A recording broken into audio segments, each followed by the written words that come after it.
Hello everyone, hello दोस्तों, मेरे देश के समस्त छात्र छात्राओं को नमस्कार। मेरा प्यार भरा प्रणाम। उम्मीद करता हूं आप सब बहुत अच्छे होंगे, खुश होंगे, मस्त होंगे, स्वस्थ होंगे और अपने एग्जाम की तैयारी करने में व्यस्त होंगे। ऐसी उम्मीद मैं आपसे करता हूं। और मैं दीपक आप सभी का दीप लर्निंग पॉइंट के इस ऑफिशियल यूट्यूब चैनल पर तहे दिल से वेलकम करता हूं। पूरी उत्साह और उमंग के साथ आप सभी का स्वागत करता हूं और फिर से हाजिर हूं आपके साथ जीएस की इस टेस्ट वाली सीरीज में। जी हाँ दोस्तों, 2 दिन से आपके पास लगातार मैं कुछ क्वेश्चन पूछ रहा हूं, आप उनके जवाब दे रहे हैं, आप अपना स्कोर कमेंट कर रहे हैं, बड़ा अच्छा मेरे को लग रहा है। अभी 2-4 दिन थोड़ी सी टेस्ट की क्लासेज आएंगी जो थोड़ी सी छोटी रहती हैं, लेकिन रेगुलर आपके पास क्लास आएंगी क्योंकि थोड़ी सी मेरे गले में प्रॉब्लम चली हुई है, दिक्कत चली हुई है, थोड़े से गले में पेन है। ठीक है, उसके बाद फिर बहुत जल्दी आपके पास रेगुलर सीरीज में वीडियो आने लगेंगे। ठीक है, तो जल्दी से आप मेरे को बताओ कि जो सीरीज आपकी थी स्टैटिक जीके वाली और इंडियन ज्योग्राफी वाली, क्या वो आपने कंप्लीट कर ली है या नहीं कंप्लीट कर ली है, वो मेरे को बताओ। ठीक है, उसके बाद फिर आज की क्लास की शुरुआत करते हैं। चलो, सबसे पहला क्वेश्चन अगर मैं आपसे पूछूं, क्वेश्चन वही है अक्सर जो मैंने पढ़ाया है, सिर्फ उसमें से ही क्वेश्चन मैं आपको पूछ रहा हूं, उसी में से क्वेश्चन पूछ रहा हूं। सबसे पहला क्वेश्चन अगर मैं आपसे पूछूं तो आप बताओगे मेरे को, गंगा सागर जो आइलैंड है, गंगा सागर आइलैंड किस राज्य के तट पे है? गंगा सागर आइलैंड किस राज्य के तट पे? इतनी बातें आप बताओगे। श्रीहरिकोटा द्वीप, श्रीहरिकोटा द्वीप किस राज्य के तट पे? ठीक है, अगला क्वेश्चन आपका रहेगा, आप बताओगे मेरे को, सैडल पीक चोटी कहां पर है? सैडल पीक चोटी कहां पर है? Saddle peak. ठीक है, 4th नंबर पर आप मेरे को बताओगे, जो लक्षद्वीप है, जो लक्षद्वीप है वो किस हाईकोर्ट के अधीन आता है? लक्षद्वीप किस हाईकोर्ट के अधीन आता है?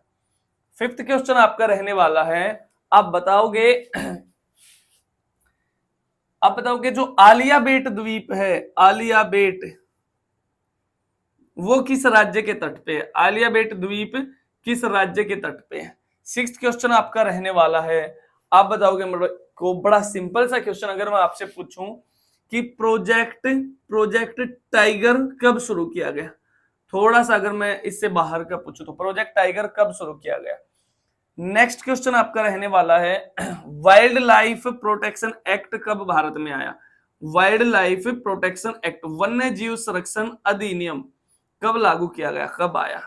8वां क्वेश्चन आपका रहने वाला है, आप बताओगे कि बड़ा सिंपल सा क्वेश्चन अगर मैं आपको रखूं तो आप बताओगे मेरे को, स्टैटिक जीके से अगर मैं आपसे पूछ लूं तो अभिजीत बनर्जी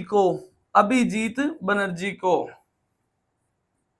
नोबेल पुरस्कार से कब सम्मानित किया गया था और किस फील्ड में सम्मानित किया गया था, ये आप मेरे को बताओगे। और नोबेल पुरस्कार में शांति का जो नोबेल है, शांति का नोबेल, वो कहां पर दिया जाता है, वो कहां पर दिया जाता है? इतनी सी बातें आप बताओगे। ठीक है, और नोबेल पुरस्कार से ही एक क्वेश्चन और मैं अगर आपसे पूछ लूं तो मलाला यूसुफजई से पहले इसको प्राप्त करने वाले युवा कौन थे? युवा कौन थे मलाला यूसुफजई से पहले, ये बताना। लेकिन मलाला को तो मिला है 2014 में, 17 साल की उम्र में विश्व की सबसे कम उम्र की विजेता है नोबेल पुरस्कार को प्राप्त करने वाली। लेकिन 2014 से पहले ये खिताब किसको प्राप्त था? इतनी सी बातें आप मेरे को बताओगे। अगला क्वेश्चन आपका रहने वाला है, आप बताओगे जनाब, सबसे युवा ओलंपिक पदक विजेता, सबसे युवा ओलंपिक पदक विजेता, सबसे युवा खिलाड़ी कौन है ओलंपिक में? ठीक है, नेक्स्ट क्वेश्चन आप मेरे को बताओगे, अब की बार जो ओलंपिक हुआ था पेरिस ओलंपिक 2024, उसमें भारत की रैंक क्या रही है? उसमें भारत की रैंक क्या रही है, ये मेरे को आप बताएंगे। ठीक है, उसके बाद अगला क्वेश्चन आप बताओगे, आईसीसी इंटरनेशनल क्रिकेट काउंसिल के चेयरमैन कौन बन गए हैं? कि चेयरमैन कौन बन गए, ये बातें आप मेरे को बताओगे। अगला क्वेश्चन आपका रहने वाला है, स्वराज द्वीप कहां पर स्थित है? स्वराज द्वीप कहां पर स्थित है? अगला क्वेश्चन आपका रहेगा, आप बताओगे मेरे को, बड़े सिंपल सा क्वेश्चन अगर मैं आपसे पूछ लूं कि रानीपुर टाइगर रिजर्व कहां पर है? रानीपुर टाइगर रिजर्व कहां पर है, किस राज्य में है? इतनी सी बातें आप बताओगे। ठीक है, 16वां क्वेश्चन आपका रहेगा, अगर मैं आपसे थोड़े से इससे भी बाहर के पूछ लूं, आप तैयारी तो कर ही रहे होगे थोड़े से स्टैटिक टाइप पे, तो आप मेरे को बताओगे इंडियन रेलवे में टोटल कितने जोन हैं, इंडियन रेलवे में टोटल कितने जोन हैं, ठीक है, जोन बताओगे आप। अगला क्वेश्चन आपका रहेगा, इसी से अगर मैं पूछ लूं तो आप बताओगे सांची के स्तूप कहां पर हैं, सांची के स्तूप कहां पर हैं, सांची स्तूपा। 19वां क्वेश्चन आप बताओगे रामप्पा मंदिर कहां पर है, रामप्पा मंदिर कहां पर है, इतनी सी बातें आप बताओगे। नेक्स्ट क्वेश्चन आपका रहने वाला है, आप बताओगे मेरे को किसको कहा गया है विश्व की संसद, विश्व की संसद किसे कहा गया है, ये क्वेश्चन आप बताओगे, ठीक है। उसके बाद मार्कर चेंज कर लेते हैं। 21वें नंबर पे क्वेश्चन आपका रहेगा, आप बताओगे जनाब, बड़ा सिंपल सा क्वेश्चन अगर मैं बताऊं आपको, मैंने आपको यूएनओ पढ़ाया है बहुत अच्छे से, तो आप बताओगे जो G4 है, G4 है उसमें कौन से देश हैं और इनका गठन कब किया गया, इनका गठन कब किया गया। 22वां क्वेश्चन आपका रहेगा, यूएनओ से ही ले लेंगे, पहले भारतीय आईसीजे में जज बनने वाले, आईसीजे में जज बनने वाले, और ये भी बता दो कुल कितने भारतीय आज तक आईसीजे में गए हैं। अगला क्वेश्चन आपका रहेगा, वर्तमान में महासचिव के पद पर कौन है, वर्तमान में महासचिव जो यूएन के सेक्रेटरी जनरल हैं उनका नाम आप बताओगे, ठीक है। अगला क्वेश्चन आपका रहेगा, विटामिन की खोज किसने की थी, विटामिन की खोज किसने की थी, ठीक है, और कब की थी। नेक्स्ट क्वेश्चन आप बताओगे, विटामिन ई का केमिकल नेम आपसे पूछ ले तो, केमिकल नेम आपसे पूछ ले तो। अगला क्वेश्चन आप बताओगे, ह्यूमन हार्ट में कितने चैम्बर होते हैं, ह्यूमन हार्ट में कितने चैम्बर होते हैं, इतनी सी बातें आप मेरे को बताओगे। और हार्ट के अध्ययन को क्या कहा गया है, ये भी क्वेश्चन आप बताओगे, ठीक है। अगला क्वेश्चन आपका रहेगा 27वें नंबर पर, आप बताओगे मेरे को कि जो संसदीय प्रणाली है हमारी वो किस देश से ली गई है, जो संसदीय प्रणाली है वो कहां से ली गई है, ठीक है, हमारा पार्लियामेंट्री सिस्टम कहां से लिया गया है। अगला क्वेश्चन आपका रहेगा 28वां कि संघवाद की प्रक्रिया कहां से ली गई है, संघवाद का जो सिद्धांत है फेडरलिज्म कहां से लिया गया है। 29वां क्वेश्चन पॉलिटी से ले लो, हमारे संविधान में, मूल संविधान में तो 8 अनुसूचियां थी, लेकिन जो 9वीं अनुसूची जोड़ी, जो 9वीं अनुसूची जोड़ी, जो शेड्यूल जोड़ी, वो किस संविधान संशोधन के तहत जोड़ी और कब जोड़ी, इतनी सी बातें आप बताओगे। अगला क्वेश्चन आप बताओगे 30वां लास्ट क्वेश्चन आपका रहेगा, किस ओलंपिक में मसाल का प्रयोग किया गया था, मसाल का प्रयोग किया गया था, इतनी सी बातें आप मेरे को बताओगे। ये आज के आपके टेस्ट के क्वेश्चन रहेंगे, 30 क्वेश्चन आपके रहेंगे। फिर से वही मैंने आपको बताया है कि आपका स्कोर आना चाहिए 24 से ऊपर, 23-24 आपका स्कोर जरूर आना चाहिए। कोई मुश्किल इतने क्वेश्चन नहीं है, अगर आप तैयारी कर रहे हो, बहुत सारे तो मैंने आपके जितना पढ़ाया उसमें से लिए हैं, कुछ क्वेश्चन मैंने अलग भी डाल दिए, लेकिन क्वेश्चन सारे बहुत इंपॉर्टेंट है। PYQ सीरीज है ये सारी, ये लगा सकते हो आप, बहुत बार ये क्वेश्चन आपके पूछे गए हैं प्रीवियस ईयर पेपर में, ठीक है। देखो कोई भी टॉपिक आपको पढ़ाया जाता है तो उसका बहुत अच्छे से एक बार एनालिसिस किया जाता है, उस टॉपिक के PYQ देखे जाते हैं कि इस टॉपिक से प्रीवियस ईयर में क्या क्या पूछा गया है, ठीक है। मैं आपको रियलिटी बताऊं, जितनी वीडियोस आपने लिख ली है, अगर उनको ढंग से आपने लिख लिया तो बहुत ज्यादा कॉन्फिडेंस महसूस करोगे आप जीएस के अंदर।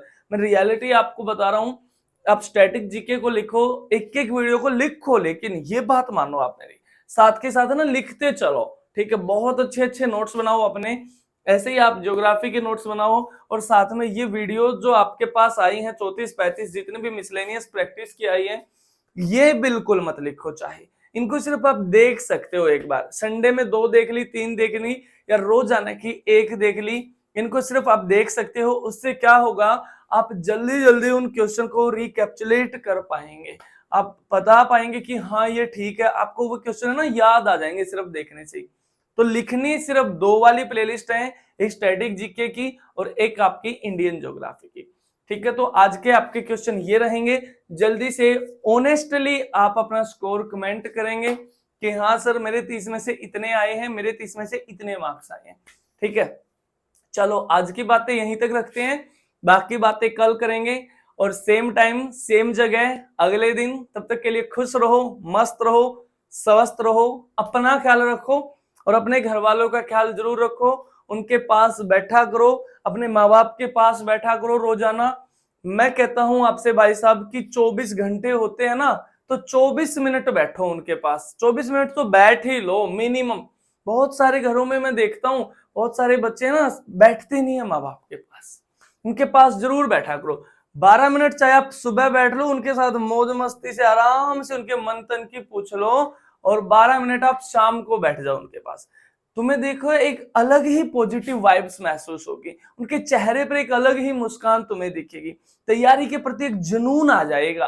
ठीक है, अपना टाइम वेस्ट करने की आदत जो है आपकी, या थोड़ा सा भी टाइम अगर आप कहीं पे लगा देते हो किसी काम में, ज्यादा बेफालतू में आप नहीं लगा पाओगे। आपको दिखेगा कि हाँ मेरे पिताजी मेरी माताजी मेरी सफलता का इंतजार मुझसे भी ज्यादा कर रहे हैं, मैं रियलिटी बता रहा हूं आपको। ठीक है, तो बहुत अच्छे माहौल में रहो, सकारात्मक लोगों के साथ रहो, सकारात्मक माहौल में रहो और तैयारी में अपना जी जान झोंक दो बस। ठीक है, उस दिन का इंतजार करो। मैं आपको अक्सर बताता हूं कि इतनी मेहनत करो, इतनी मेहनत करो कि उस दिन का इंतजार रहे तुम्हें कि पिताजी अपने स्टेटस पर आपका फोटो लगा के लिखें कि बेटा जी कॉन्ग्रेचुलेशन, बेटा जी कॉन्ग्रेचुलेशन। इतनी मेहनत करो, ठीक है, रगड़ के मेहनत करो। समझ में आई ये बातें? तो बहुत लेट तक भी नहीं पढ़ना है, ऐसा नहीं है पूरी रातें तुम्हें काली करनी है, ये ह्यूमन नेचर है। प्रकृति के अगर विपरीत चलोगे तो हम एक समय के बाद है ना हमारा स्वास्थ्य गिरने लगता है। मैक्सिमम आप रात को 11 बजे तक पढ़ लो, या अगर बहुत आप रात में रीडिंग करने वाले स्टूडेंट हैं तो 12 बजे तक पढ़ लो। ठीक है, सबसे बेटर तो ये है आप 11 बजे सो जाओ, सुबह 4 बजे 5 बजे बड़ी पॉजिटिव सी वाइब आएगी। मॉर्निंग में थोड़ा सा एक्सरसाइज करो, मेडिटेशन करो, देखो इनका भी बहुत रोल रहता है हमारी तैयारी में। ठीक है, रोजाना आप रनिंग करो, थोड़ी सी मेडिटेशन करो। देखो मैं हर रोजाना सुबह मेरा शेड्यूल रहता है, मैं इसीलिए तुम्हें बता रहा हूँ, ऐसा नहीं मैं सिर्फ तुम्हें ही बता रहा हूँ। ठीक है, जो मेरा शेड्यूल रहता है, मैं भी सुबह रोजाना मॉर्निंग में उठ के थोड़ी सी रनिंग है, उससे ना तुम्हारी बॉडी में एक अलग ही रौनक सी रहेगी। ठीक है, और बेफालतू की जो बातें हैं, इधर उधर की जो भाषण है, उससे भी दिमाग दूर रहेगा और पूरे दिन फ्रेश फील करोगे, ये गारंटी है मेरी। ठीक है, तो अपने हेल्थ पे भी ध्यान दो। अगर मन नहीं लग रहा है पढ़ाई में शाम को या कहीं किसी भी टाइम, तो ऐसा करो सुबह और शाम कई बार हो जाता है ना, तो रनिंग करके आ जाओ, बॉडी मजबूत बनेगी। ठीक है, पॉजिटिव सी फील आएगी। ठीक है, तो चलिए आज की बातें इतनी ही रखते हैं। बाकी आपके जो भी डाउट रहते हैं पढ़ाई से अलग जो भी डाउट है, किसी सब्जेक्ट से कोई डाउट है, तैयारी में कोई डाउट है, लाइब्रेरी में कोई डाउट है, तो जरूर कमेंट करके पूछिएगा। ठीक है, मुझे ऐसा फील आना चाहिए कि आप सब मेरे आगे ऑफलाइन ही बैठे हैं, आप मेरे से रूबरू हो रहे हैं। तो जो भी आपके डाउट है जरूर पूछा करो। जैसे एक भाई साहब ने कमेंट कर रखा था, जो मैं मिसलेनियस प्रैक्टिस करवा रहा था, उसमें उन्होंने बोला था कि सर आप इतनी बारीकी से कैसे याद कर लेते हो, हमें तो याद नहीं हो पाता। तो उनके लिए भाई साहब मैं बता दूं आपसे, इतनी बारीकी से जीएस को कैसे मैंने याद किया है। मैंने कैसे याद किया है, मेरा एक ही फॉर्मूला रहा है। आप मेरे रूम में आके देखोगे तो रफ कॉपियां इतनी मिलेंगी आपको, इतनी मिलेंगी, वो अक्सर मैथ वाले बच्चों के पास होती हैं, लेकिन मेरे पास जीएस की मिलेंगी रफ कॉपियां। ठीक है, एक एक टॉपिक मैंने 10-10 बार लिखा हुआ है। जैसे मैं स्टैटिक जीके में बात करूं ना, चाहे टेम्पल्स ऑफ इंडिया है, चाहे डैम्स ऑफ इंडिया है, चाहे आपका यूनेस्को है, कोई भी टॉपिक है, उसके उस पे प्रैक्टिस इतनी की है, मैप इतनी बार बनाया है, और उस मैप में हर राज्य में उस राज्य की कल्चर को मैंने रिप्रेजेंट किया है। इसीलिए तो मैं आपसे बताता हूं कि जितनी भी जीएस में नहीं, जितना भी मतलब जियोग्राफी और बहुत सारी स्टैटिक है, हम मैप से ही कवर करेंगे। ट्रिक नहीं बनाई मैंने कोई इतनी ज्यादा, और आपको बताई भी नहीं है ट्रिक, बहुत कम बताई, कंसेप्ट पे पकड़ बनाई है। इसीलिए जो भी, चाहे वो नेशनल पार्क है चाहे टाइगर रिजर्व है, जो राज्य जहां पे है उसी राज्य में उसको फिल किया, एक मैप बुक ली है, उस मैप बुक में फिल करते चला है, और फिर उसकी प्रैक्टिस रफ कॉपी में की है।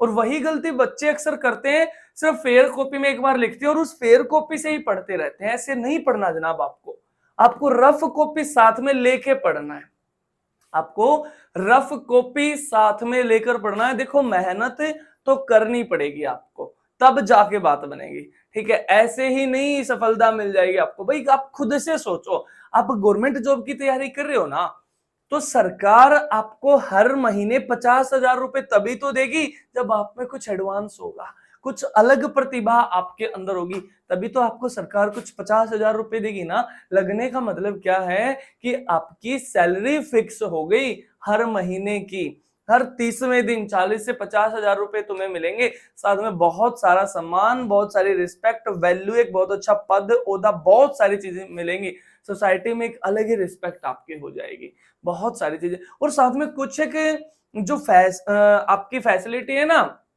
गवर्नमेंट जॉब की, वो बड़ी अनोखी है। जैसे आपके साथ है ना, आपके परिवार के कितने मेंबर्स का जो हेल्थ कार्ड है वो बन जाएगा, एक अच्छे से अच्छे हॉस्पिटल में आप इलाज करवा सकते हैं, आप लोन ले सकते हैं, आधी रात को भी एक गवर्नमेंट एम्प्लॉय ले सकता है ना भाई। तो बहुत अनोखे से फायदे हैं गवर्नमेंट जॉब के। और सबसे अनोखा फायदा कब देखा गया, जब अभी कोविड आ गया था। देखो 2-1 साल पहले आ गई थी ना एक पेंडेमिक, कोविड आ गया था, जिसमें ना बड़ी अच्छी से अच्छी भी जिनकी जॉब थी प्राइवेट में, उनकी भी जॉब है ना बहुत सारे लोगों की छूट गई थी, बहुत सारी जनता हमारी रोड पे आ गई थी।